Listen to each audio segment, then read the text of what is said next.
As a platform for open and inclusive dialogue, the Boao Forum for Asia has relayed a clear message to build global consensus on key issues. Participants have continued to amplify a strong call for upholding multilateralism, global governance, and broader cooperation.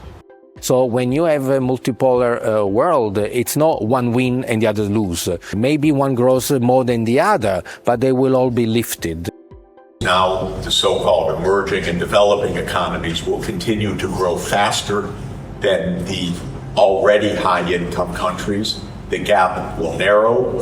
We will be in a multipolar world, and it will be a world in which the benefits of technology are shared much more equally.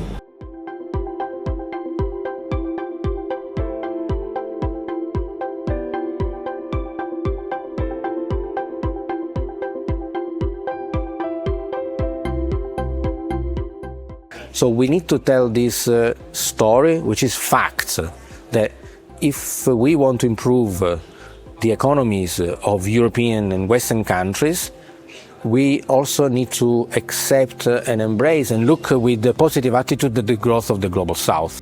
In recent years, we see Global South playing a more active role in international affairs. At UN, you can see the voices from developing countries are louder, clearer.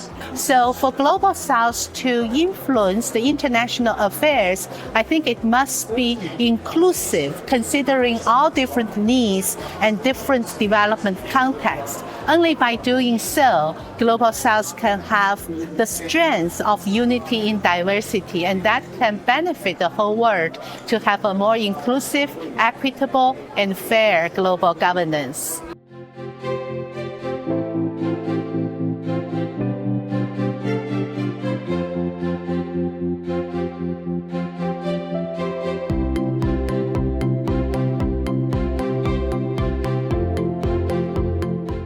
China has provided the Global South countries a viable alternative, meaning you don't need to rely solely on westernization, meaning each and every country has its own trajectory. Ultimately, the best ever solution to solving our problems of national development is rooted in our own cultural heritage, our own characteristics of social fabric. China's own accomplishments, China as a role model for what Africa, for example, can accomplish in the coming decades. China's championship of multilateralism in the UN Charter, China's example of peace, that's a lot to praise. China uses its great production capacity, its great innovation capacity to help share cutting-edge technology and infrastructure with the rest of the world. It helps the rest of the world to grow faster, to achieve economic development in a sustainable way,